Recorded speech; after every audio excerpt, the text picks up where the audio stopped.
Engineering അല്ലെങ്കിൽ BCA final ഇയേഴ്സൊക്കെ ആകുമ്പോഴത്തേനും പ്ലേസ്മെൻറ്റ് നോക്കിയിരിക്കുന്ന സ്റ്റുഡൻസിൻ്റെ ഡ്രീം ഡെസ്റ്റിനേഷൻസ് ആണ് big companies such as Infosys, TCS, Wipro, Tech Mahindra, HCL.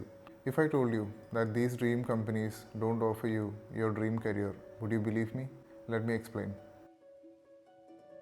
I know it's a bit controversial video. അതുകൊണ്ട് തന്നെ I want to provide you proper disclaimers before we get into this video.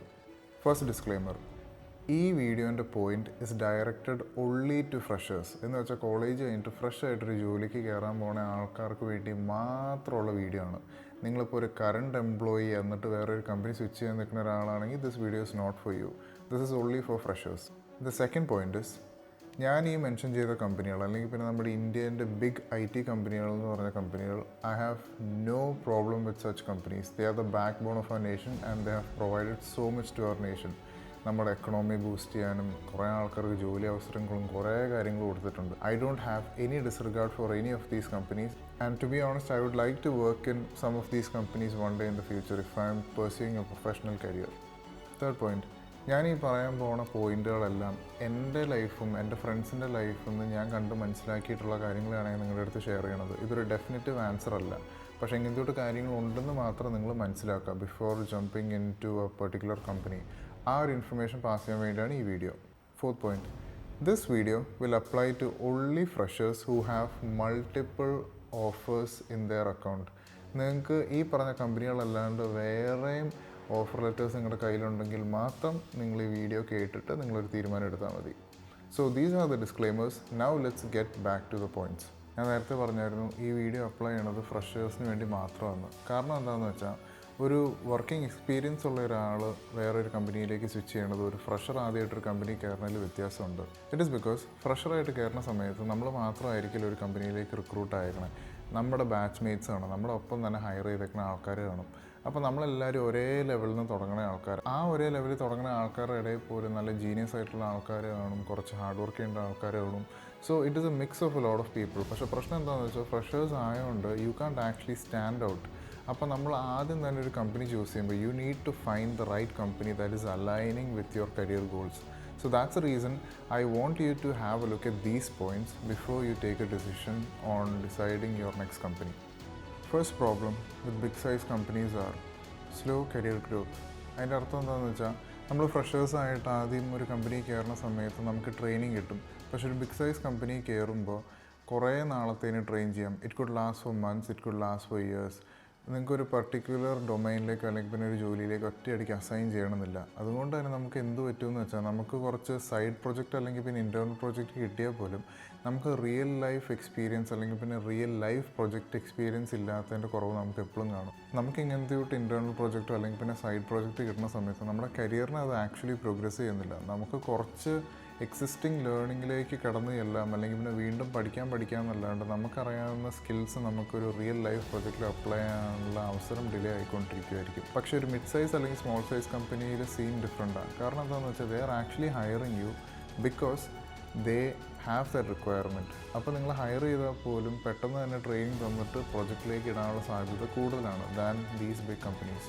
Second issue, generalised work roles. അതിൻ്റെ അർത്ഥം എന്താണെന്ന് വെച്ചാൽ നമുക്ക് ഒരു particular skill സെറ്റിലാണ് നമുക്ക് interest ഉള്ളതെന്ന് ഉറപ്പാണ്. പക്ഷെ നമ്മളൊരു ലാർജ് ഓർഗനൈസേഷനിൽ നമ്മളൊരു ഫ്രഷറായിട്ട് കയറുന്ന സമയത്ത് we don't actually have A say. നമുക്ക് എന്ത് ഡൊമൈനിലേക്കാണ് മാറേണ്ടത്, എങ്ങനെയാണ് വേണ്ടതെന്ന്. അങ്ങനെ ഒരു സാഹചര്യത്തിലേക്ക് നിങ്ങൾക്ക് എത്താൻ പറ്റുവാണ്, നിങ്ങൾക്ക് ഇഷ്ടമുള്ളൊരു ഫീൽഡിലേക്ക് തിരിയാൻ പറ്റുവാണെങ്കിൽ good for you. But that is not the case for big size companies. Usually what happens is നമുക്ക് ട്രെയിനിങ് തരും, എന്നിട്ട് നമുക്കൊരു ജോബ് റോളിലേക്ക് നമുക്ക് അസൈൻമെൻറ്റ് തരും. Usually the assignments are repetitive. എന്ന് വെച്ചാൽ ഓൾറെഡി എക്സിസ്റ്റിംഗ് ആയിട്ടുള്ള പ്രൊജക്റ്റ് അല്ലെങ്കിൽ പിന്നെ ലെഗസി സിസ്റ്റത്തിലായിരിക്കും നമ്മൾ പണിതുകൊണ്ടിരിക്കുന്നത്. അപ്പോൾ വാട്ട് ഹാപ്പൻസ് ഇസ് നമുക്ക് നമ്മുടെ സ്കിൽ അഡ്വാൻസ് ചെയ്യാനോ അല്ലെങ്കിൽ പിന്നെ നമുക്ക് ഫീൽഡ് ഓഫ് ഇൻട്രസ്റ്റ് ഉള്ള ഒരു സാഹചര്യത്തിലേക്കായിരിക്കില്ല നമ്മൾ ഇറങ്ങിച്ചെല്ലുന്നത്. നമുക്ക് ഇന്നോവേറ്റീവ് ആയിട്ടുള്ള കാര്യങ്ങൾ ഇൻട്രൊഡ്യൂസ് ചെയ്യാൻ പറ്റില്ലായിരിക്കും. നമ്മുടെ സ്കിൽസ് ലിമിറ്റഡ് ആയിരിക്കും, നമുക്കറിയാവുന്ന കാര്യം ലിമിറ്റഡ് ആയി പോകും. അഥവാ ഇപ്പോൾ നമുക്ക് വേറൊരു പ്രൊജക്റ്റിലേക്കോ അല്ലെങ്കിൽ പിന്നെ വേറൊരു ഫീൽഡ് ഓഫ് ഇൻട്രസ്റ്റിലേക്ക് മാറണമെന്ന് താല്പര്യം കാണിക്കുകയാണെങ്കിൽ പോലും it might take a lot of time or it might not happen at all. So what happens is you will be stuck with the same repetitive task for a very long time. അത് നമ്മുടെ കരിയറിലൊരു ഹിൻഡ്രൻസും ആവും. Third point, low salary. The harsh truth is ഒരു big size company കയറുവാണെങ്കിൽ your starting salary is going to be around 3 അല്ലെങ്കിൽ 3.5 lakhs per annum. ഈ rising എക്സ്പെൻസസും ഇൻഫ്ലേഷൻ്റെ ഇടയ്ക്ക് ഈ സാലറിയും കൊണ്ട് തുടക്കത്തിലേ കയറുവാണെങ്കിൽ it will be difficult for you. The reason is നമുക്ക് തുടക്കത്തിൽ ഇങ്ങനത്തെ ഒരു സാലറിയാണ് കിട്ടണമെങ്കിൽ നമ്മുടെ increment is not going to be that high. The thing is നിങ്ങൾ ഇങ്ങനത്തെ ഒരു ബിഗ് സൈസ് കമ്പനികളിൽ വർക്ക് ചെയ്യുന്ന സമയത്ത് നിങ്ങളുടെ ജോബ് റോൾ കൂടിയാലോ നിങ്ങളുടെ ജോബ് റെസ്പോൺസിബിലിറ്റി കൂടിയാൽ പോലും നിങ്ങൾക്ക് അതിൻ്റെ ഒപ്പമുള്ള ഒരു ഇൻക്രിമെൻ്റ് ഇല്ലെങ്കിൽ നിങ്ങളുടെ സാലറി കൂടുന്നില്ലെങ്കിൽ it's not a fair deal. Truth of the matters normal engineering അല്ലെങ്കിൽ പിന്നെ BCA പഠിച്ച് ഇറങ്ങുന്ന സ്റ്റുഡൻസിന് ഏറ്റവും കൂടുതൽ സാലറി കൊടുക്കുന്ന കമ്പനികൾ is actually mid size companies or small size companies. പക്ഷേ TCS has some options to increase the salary by writing their exams. ആ ഒരു factor is there for TCS. But for the rest of the companies the starting salary is really low. അതിൻ്റെ ഒരു increment മേടിച്ച് മുമ്പോട്ടേക്ക് പോകാനാണെങ്കിലും it's really difficult. And also no this starting സാലറിക്ക് ഒരു വലിയ ഇമ്പാക്റ്റ് ഉണ്ട്. നമ്മുടെ തുടക്കത്തിലെ സാലറി ലെറ്റ്സ് സേ ഒരു 7 lakhs per annum ആണെന്ന് ഓർത്തോ. നമ്മൾ അടുത്ത ഒരു ജോബ് സ്വിച്ച് ചെയ്യുന്ന സമയത്ത് നമ്മൾ ഈ 7 lakhs per annum അപ്പം നമ്മൾ നെഗോഷിയേറ്റ് ചെയ്യണത്. പക്ഷേ അതേ സമയത്ത് നിങ്ങൾ 3 അല്ലെങ്കിൽ 3.5 lakhs തുടങ്ങിയേക്കണമെങ്കിൽ you are not going to get a price higher than this 7 lakhs person. കാരണം എന്താണെന്ന് വെച്ചാൽ യു സ്റ്റാർട്ടഡ് ഔട്ട് ലോ. അതുകൊണ്ട് തന്നെ നമ്മൾ നെഗോഷിയേറ്റ് ചെയ്യുമ്പോഴും യു കാണ്ട് എക്സ്പെക്ട് 100-200% ഹൈക്ക് സ്ട്രേറ്റ് വേ. അങ്ങനെ കിട്ടുന്ന സാധ്യതകൾ കാണും. But at the end of the day it only depends on your skill. പക്ഷേ on a general consensus this is how things work. അതുകൊണ്ട് തന്നെ നിങ്ങളുടെ ആദ്യത്തെ കമ്പനീൻ്റെ salary has an impact. Fourth point, old technology stack. ഞാനീ പറയാൻ പോണ point എല്ലാ കമ്പനികളിലും അപ്ലൈ ചെയ്യും, regardless if it is big, small or mid. പക്ഷേ ഈ ബിഗ് സൈസ് കമ്പനികളാവുന്ന സമയത്ത് ഇത് ഓൾറെഡി എസ്റ്റാബ്ലിഷ്ഡ് ആയതുകൊണ്ട് ഈ ഒരു പോർട്ട് ഓഫ് ലക്ക് നിങ്ങൾക്ക് വീഴാൻ സാധ്യത കൂടുതലാണ്. ആ ലക്ക് എന്താണെന്ന് വെച്ചാൽ ഓൾഡ് ടെക്നോളജികളിൽ വർക്ക് ചെയ്യേണ്ട അവസ്ഥ. സംഭവം എന്താണെന്ന് വെച്ചാൽ നിങ്ങൾക്ക് ട്രെയിനിങ് തന്നു, എന്നിട്ട് നിങ്ങൾക്ക് അസൈൻ ചെയ്തേക്കണ പണ്ടത്തെ ഒരു ടെക്നോളജിയോ പണ്ടത്തെ ഒരു ടൂളാണ് വർക്ക് ചെയ്യണമെങ്കിൽ it is not going to advance your career. IT ഇൻഡസ്ട്രിയിൽ നമ്മുടെ കരിയർ ബിൽഡ് ചെയ്യണമെങ്കിൽ it is always said that you should have the grip on the latest cutting edge technology, അല്ലെങ്കിൽ പിന്നെ ലേറ്റസ്റ്റ് ആയിട്ടുള്ള കാര്യങ്ങൾ പഠിച്ച് എപ്പോഴും അപ്ഡേറ്റഡ് ആവണമെന്ന്. അല്ലെങ്കിൽ യു വിൽ ബി ഔട്ട്ഡേറ്റഡ് എന്നുള്ളൊരു factor is actually there. So നിങ്ങൾക്ക് തുടക്കത്തിൽ തന്നെ ഒരു കട്ടിംഗ് എഡ്ജ് ടെക്നോളജി ഉള്ളൊരു കമ്പനിയിൽ അല്ലെങ്കിൽ പിന്നെ ഇങ്ങനത്തെ തൊട്ട് ലേണിംഗ് ഓപ്പർച്യൂണിറ്റീസ് പ്രൊവൈഡ് ചെയ്യുന്ന കൂട്ടൊരു കമ്പനിയിലാണ് നിങ്ങൾക്ക് കയറാൻ പറ്റണമെങ്കിൽ it will be a big advantage for you. Problem with big size companies are they are already established. അതുകൊണ്ട് തന്നെ ഈ എസ്റ്റാബ്ലിഷ് ചെയ്തേക്കുന്ന project might also be running in these old technologies. So നിങ്ങൾക്ക് ഭാഗ്യക്കേടിന് ഇങ്ങനത്തെ തൊട്ട് പ്രൊജക്റ്റുകളിലൊക്കെയാണ് നിങ്ങൾ അലോക്കേറ്റ് ആവാൻ പോകണമെങ്കിൽ it is going to take a toll on your career. അതുകൊണ്ട് തന്നെ ലേറ്റസ്റ്റ് ടെക്നോളജി ഓഫർ ചെയ്യുന്ന സാഹചര്യങ്ങളാണ് എപ്പോഴും ഏറ്റവും നല്ലത്. Fifth point, limited ownership and recognition. നമ്മളൊരു കോർപ്പറേറ്റിൽ വർക്ക് ചെയ്യുന്ന സമയത്ത് നമുക്ക് മനസ്സിലാവും ഈ റെസ്പെക്റ്റ് എന്ന് പറയുന്ന ഒരു എലമെൻറ്റിന് എന്തോരം വാല്യൂ ഉണ്ടെന്ന്. Think of it this way, നിങ്ങളാണെങ്കിൽ ഒരു വലിയ കമ്പനിയിൽ ജോയിൻ ചെയ്ത സമയത്ത് നിങ്ങൾക്ക് ഇപ്പോൾ എക്സ്ട്രാ ഓർഡിനറി സ്കിൽസ് ഉണ്ടെങ്കിൽ പോലും what are the chances that you will stand out? Imagine that you are hired in A batch of 100 people. അതിൻ്റെ അകത്തുനിന്ന് നിങ്ങൾ എങ്ങനെ സ്റ്റാൻഡ് ഔട്ട് ചെയ്യും? പക്ഷേ അതേ സമയത്ത് ഒരു മിഡ് സൈസ് അല്ലെങ്കിൽ ഒരു സ്മോൾ സൈസ് കമ്പനിയിലാണെങ്കിൽ they might be hiring in smaller quantities. ചിലപ്പോൾ 20 ആവാം, 10 ആവാം, 50 ആവാം, whatever it is going to be less than these large size companies. അതുകൊണ്ട് എന്ത് പറ്റുമെന്ന് വെച്ചാൽ നിങ്ങളുടെ കരിയറിൽ നിങ്ങളാണെങ്കിൽ എന്തെങ്കിലും ഒരു ഹൈ റിഗാർഡുള്ള ഒരു കാര്യം ചെയ്തു, അല്ലെങ്കിൽ പിന്നെ സംതിങ് ദാറ്റ് ഡിസേർവ്സ് റെക്കഗ്നിഷൻ. ഇങ്ങനത്തെ തൊട്ട് ലാർജ് സൈസ് കമ്പനികളിൽ നിൽക്കുമ്പോൾ ആ റെക്കഗ്നിഷൻ എപ്പോഴും കിട്ടണമെന്നില്ല. ഒരു കംപ്ലീറ്റ്ലി ബിഗ് സ്ട്രക്ചേർഡ് ആയിട്ടുള്ള ഒരു സിസ്റ്റത്തിൽ വർക്ക് ചെയ്യുന്ന സമയത്ത് you are just another person. എപ്പോഴും നിങ്ങളുടെ ഡെഡിക്കേഷനും ഹാർഡ് വർക്കും കാണാൻ ആൾക്കാരുണ്ടാവണമെന്നില്ല. ഇതൊരു ഡിസ്കറേജ്മെൻ്റ് അല്ല, it depends on the teams also. നിങ്ങൾ വർക്ക് ചെയ്യാൻ പോകുന്ന ടീം നല്ലതാണെങ്കിൽ you will get the recognition. പക്ഷേ ഒരു വലിയ കമ്പനി ആവുന്ന സമയത്ത് ഇഷ്ടംമാതിരി ആൾക്കാർ വർക്ക് ചെയ്യുന്നുണ്ട്, നിങ്ങൾക്ക് സ്റ്റാൻഡ് ഔട്ട് ചെയ്യണ ഓപ്പർച്യൂണിറ്റി ഭയങ്കരമായിട്ട് കുറഞ്ഞു പോകും. Even if you are extraordinarily working, that recognition might not be actually getting to you. So അങ്ങനത്തെ ഒരു പ്രശ്നമുണ്ട് big size companies. Because the quantity of people are so huge, it's hard for you to stand out. എപ്പോഴും ഓർക്കുക, you should choose a company that recognizes your hard work. നിങ്ങൾ ഏത് company പോയാൽ പോലും ഈ ഒരു factor is very integral to your career growth. കാരണം നമ്മൾ ചെയ്യണ വർക്ക് ആൾക്കാർ അപ്രീഷിയേറ്റ് ചെയ്യുന്നുണ്ട്, ആൾക്കാർ കാണുന്നുണ്ട്, നമുക്ക് സപ്പോർട്ട് ഉണ്ടെന്ന് അറിയുകയാണെങ്കിൽ അതൊരു വേറെ ഡിഫറെൻറ്റ് ഫീൽ തന്നെ. Basically you feel respected and that's what you should want. 6th point, employment bonds and restrictions. ഞാൻ എൻ്റെ ഫ്രണ്ട്സ് പറഞ്ഞ് കേട്ടിട്ടുണ്ട്, കയറുന്ന സമയത്ത് 1 വർഷത്തെ ബോണ്ടുണ്ട്, 1.5 വർഷത്തെ ബോണ്ടുണ്ട്, അത് കഴിഞ്ഞാലേ ഇറങ്ങാൻ പറ്റുള്ളൂ, കുറേ ഹിൻഡ്രൻസസ് ഉണ്ട്, നമുക്ക് കരിയർ സ്വിച്ച് പെട്ടെന്ന് നടക്കില്ല. ഇങ്ങനത്തെ problems are also there with big size companies. അത് മാത്രമല്ല, there could be a lot of restrictions and regulations in big size companies. നിങ്ങൾക്ക് കുറേ കാര്യങ്ങൾ ചെയ്യാൻ പെർമിഷൻ കാണും, ഈ സ്ഥലത്തുനിന്ന് മാത്രമേ വർക്ക് ചെയ്യാൻ പാടുള്ളൂ, ഇവിടുന്ന് വർക്ക് ചെയ്യാൻ പാടുള്ളൂ, ഇങ്ങനത്തെ കുറേ ഇമ്പോസിഷൻസും കാര്യങ്ങളൊക്കെ കാണുമായിരിക്കും. അത് മാത്രമല്ല, നിങ്ങളിപ്പോൾ നിങ്ങളുടെ ഒരു പേഴ്സണൽ റിക്വസ്റ്റ് ഡ്യൂറിങ് ജോബ് ഇട്ടു എന്ന് ഓർത്തോ, ആ ഒരു approval process might take a lot of time. കാരണം ഇത് ഓർഗനൈസേഷൻ വലുതായതുകൊണ്ട് നിങ്ങളുടെ അപ്രൂവൽ കമ്മിറ്റി മേളിൽ നിന്ന് താഴത്തേക്ക് എത്താനായിട്ട് it might take a lot of time. So that is not something that we can compensate. അല്ലെങ്കിൽ പിന്നെ നമുക്ക് നമ്മുടെ ടൈം അല്ലെങ്കിൽ പിന്നെ നമ്മുടെ ഫ്രീഡം കുറേ കാര്യത്തിലേക്ക് റെസ്ട്രിക്റ്റഡ് ആകുമ്പോൾ we might not feel safe working in that environment. So these are the points that I want to discuss today. ഈ ഇത്രയും പോയിന്റ് ഡിസ്കസ് ചെയ്തതിൽ the only reason why all these points came up is because it is a big size company. ഒരു big size company ആകുമ്പോൾ structure അല്ലെങ്കിൽ പിന്നെ market cap എല്ലാം ഡിഫറെൻറ്റാണ്. It is a very huge company that has been in India four a very long time. ഇത്രയും employees ഉള്ളതുകൊണ്ട് തന്നെ ഒരു പ്രോപ്പർ സ്ട്രക്ചറോ അല്ലെങ്കിൽ പിന്നെ എല്ലാവരെയും ശ്രദ്ധിച്ച് മോണിറ്റർ ചെയ്യാനുള്ള ഒരു സിസ്റ്റം തുടക്കത്തിൽ കാണത്തില്ല. കാരണം at the end of the day നിങ്ങളിപ്പോൾ ഒരു കോർപ്പറേറ്റിൽ അല്ലെങ്കിൽ പിന്നെ ഒരു ഓർഗനൈസേഷനിൽ വർക്ക് ചെയ്യുന്ന സമയത്ത് everything comes from top down.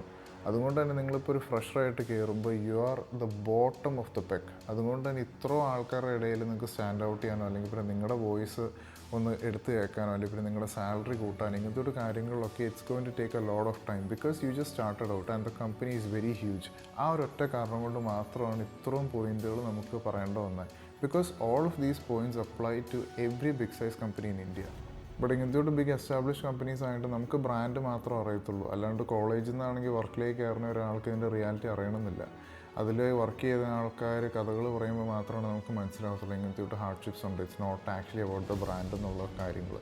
ഇപ്പോൾ എനിക്ക് മൾട്ടിപ്പിൾ ഓപ്ഷൻസ് ഉണ്ടായിരുന്നെങ്കിൽ ഞാൻ ഡെഫിനറ്റ്ലി ഒരു മിഡ് സൈസ് കമ്പനി തന്നെ ജോയിൻ ചെയ്യാൻ ഞാൻ നോക്കത്തുള്ളൂ. കാരണം ഞാൻ for the past 2.5 years happily ഒരു മിഡ് സൈസ് IT കമ്പനിയിൽ കേരളത്തിൽ വർക്ക് ചെയ്തിട്ട് ഇറങ്ങിയതാണ്. ഫ്രഷ് ആയിട്ടൊരു എഞ്ചിനീയറിംഗ് അല്ലെങ്കിൽ പിന്നെ BCA പഠിച്ചിട്ട് അല്ലെങ്കിൽ പിന്നെ ഡിഗ്രി പഠിച്ചിട്ട് ഒരു IT ഇൻഡസ്ട്രിയിലേക്ക് കയറുന്ന ഒരാൾക്ക് ഇങ്ങനത്തെ ഒരു റിയാലിറ്റീസ് മനസ്സിലാക്കിയിട്ട് കയറുവാണെങ്കിൽ അവരുടെ കരിയർ കുറച്ചും കൂടെ നന്നായിട്ട് അഡ്വാൻസ് ആകാൻ പറ്റുമെന്ന് ഞാൻ വിശ്വസിക്കുന്നുണ്ട്. അതുകൊണ്ടാണ് ഞാൻ ഈ വീഡിയോ ഉണ്ടാക്കിയത്. പക്ഷെ നിങ്ങൾ എപ്പോഴും ഒരു കാര്യം ഓർക്കണം, it is always better to have a job than not having a job. നിങ്ങളിപ്പോൾ ഇത്രയും പോയിന്റ് കേട്ടിട്ട് അവസാനം നിങ്ങൾക്കൊരു ബിഗ് സൈസ് കമ്പനിയാണ് കിട്ടണമെങ്കിൽ പോലും you shouldn't reject that company. കാരണം it is always better to do something than not doing anything. So the value of getting a job അല്ലെങ്കിൽ പിന്നെ ഇപ്പോൾ ഒരു 3.5 lakh ഇപ്പോൾ 20,000 10,000 ആണ് ഏൺ ചെയ്യണമെങ്കിൽ പോലും അതിന് അതിൻ്റേതായ ഒരു വാല്യൂ ഉണ്ട്. പക്ഷേ തുടക്കത്തിൽ തന്നെ നമുക്ക് ഏറ്റവും നല്ലത് കിട്ടണം എന്നാണ് നമ്മളിപ്പോൾ ആഗ്രഹിക്കുന്നത്. ആ ഒരു കാരണം കൊണ്ട് മാത്രമാണ് ഞാൻ ഈ വീഡിയോ ഉണ്ടാക്കുന്നത്. അല്ലാണ്ട് നിങ്ങൾക്കിപ്പോൾ ഒരു ബിഗ് സൈസ് കമ്പനിയിൽ ഒരു ഓഫർ ലെറ്റർ കിട്ടിയിട്ട് അത് റിജക്റ്റ് ചെയ്യാൻ വേണ്ടിയല്ല ഞാൻ ഉദ്ദേശിക്കുന്നത്. The truth of the matter there are some realities that you should be understanding. അത് നിങ്ങൾക്ക് നേരത്തെ പറഞ്ഞു തന്നേ ഉള്ളൂ. നിങ്ങളിപ്പോൾ ഒരു ബിഗ് സൈസ് കമ്പനിയിലാണ് കയറണമെങ്കിൽ പോലും ഇത്രയും കാര്യങ്ങളൊന്ന് മനസ്സിലാക്കിയിട്ട് കയറുക. പിന്നെ ഞാൻ ഈ പറഞ്ഞ എല്ലാ പോയിന്റുകളും എല്ലാവർക്കും അപ്ലൈ ചെയ്യണമെന്നില്ല. ഒരു ജനറൽ നോട്ടിൽ അല്ലെങ്കിൽ പിന്നെ ഒരു ജനറൽ ഫോർമാറ്റ് ഇങ്ങനെയാണ് കാര്യങ്ങൾ നടക്കുന്നത്. പക്ഷേ അതേ സമയത്ത് എന്ത് ഫീൽഡിലേക്കാണ് തിരിയേണ്ടത്, ഏത് ഫീൽഡിലാണ് അവർക്ക് പാഷനുള്ളതെന്ന് മനസ്സിലാക്കിയിട്ട് കയറുന്ന ആൾക്കാർക്ക് ഇങ്ങനെ വരണമെന്നില്ല. അല്ലെങ്കിൽ പിന്നെ നിങ്ങൾക്ക് ഇപ്പോൾ ഇഷ്ടമുള്ളൊരു ഫീൽഡ് ഓഫ് വർക്കിലേക്കാണ് നിങ്ങൾ കയറണം, അല്ലെങ്കിൽ പിന്നെ നിങ്ങൾക്ക് ഇഷ്ടമുള്ളൊരു ടീമിലേക്കാണ് നിങ്ങൾക്ക് കയറാൻ പറ്റണമെങ്കിൽ things might not be like this for you, it might be much better for you. പക്ഷേ ഒരു ലാർജ് മെജോറിറ്റി ഓഫ് പീപ്പിളിന് ഇങ്ങനത്തെ ഒരു ജനറൽ ഫോർമാറ്റ് ആയിരിക്കും എന്നുള്ളൊരു റിയാലിറ്റി നിങ്ങളെപ്പോഴും മനസ്സിലാക്കണം. ആൻഡ് ഫൈനലി ഞാൻ തുടക്കത്തിൽ പറഞ്ഞ പോലെ ഇതൊരു പേഴ്സണൽ അറ്റാക്ക് ഒന്നുമല്ല against big size companies. I actually adore them because these are the companies that build our nation. ഇത്ര ആൾക്കാർക്ക് ജോലിയും കൊടുത്ത് സപ്പോർട്ട് ചെയ്യണ ഇങ്ങനത്തെ മെഗാ ടെക് കമ്പനികൾ വളരെ ചുരുക്കമുള്ളൂ ലോകത്തിൽ തന്നെ. അതിൻ്റെ ഒരു ഭാഗമാകാൻ പറ്റുവാണെങ്കിൽ it will be really amazing to be honest. പക്ഷേ ഒരു ഫ്രഷറായിട്ട് കയറുമ്പോൾ there are some realities that are actually there. അത് നിങ്ങൾ അക്നോളജ് ചെയ്തിട്ട് കയറി ചെല്ലുവാണെങ്കിൽ it's much better for you. That's all. Video തീരുന്നതിന് മുന്നേ I have some expectations. That is, നിങ്ങളിപ്പോൾ ഒരു സ്റ്റുഡൻ്റ് ആണെങ്കിൽ write down in the comment section what are your expectations when you want to start a career. അല്ലെങ്കിൽ പിന്നെ നിങ്ങൾക്ക് ഡൗട്ടുള്ള കാര്യങ്ങൾ നിങ്ങൾ ചോദിക്കുക. നിങ്ങൾക്ക് അടുത്ത വീഡിയോ ആയിട്ട് വേണമെങ്കിൽ you can request that down below. And to the viewers who are working professionals, നിങ്ങൾക്ക് എക്സ്പീരിയൻസ് ആണോ എന്നേക്കാൾ കൂടുതൽ, അല്ലെങ്കിൽ പിന്നെ നിങ്ങളുടെ പേഴ്സണൽ ലൈഫിലുള്ള എക്സ്പീരിയൻസ് നിങ്ങൾ ഷെയർ ചെയ്യും കമൻറ്റ് സെക്ഷനിൽ. So that the people will know what it is to work in a big size company, small size company, mid size company. Okay, so the reason why we doing this is because സ്റ്റുഡൻസിനെ help ചെയ്യാനായിട്ട് ആദ്യമായിട്ട് കയറി ചെല്ലുന്ന ആൾക്കാർക്ക് ഒരു insight കൊടുത്തിട്ട് വിടുവാണെങ്കിൽ അവരുടെ career അടിപൊളിയായിട്ട് പ്രോഗ്രസ് ചെയ്യാൻ വേണ്ടി. അപ്പോൾ നമുക്കൊരു കമ്മ്യൂണിറ്റി എഫേർട്ട് തന്നെ വേണം ഇതൊരു അടിപൊളി സംഭവമാക്കാനായിട്ട്. So that everybody progresses in a very amazing way. Also ഈ വീഡിയോ നിങ്ങൾക്ക് യൂസ്ഫുൾ ആയിട്ട് തോന്നുവാണെങ്കിൽ you can like this video, you can subscribe to this channel, and you can watch my next video right now.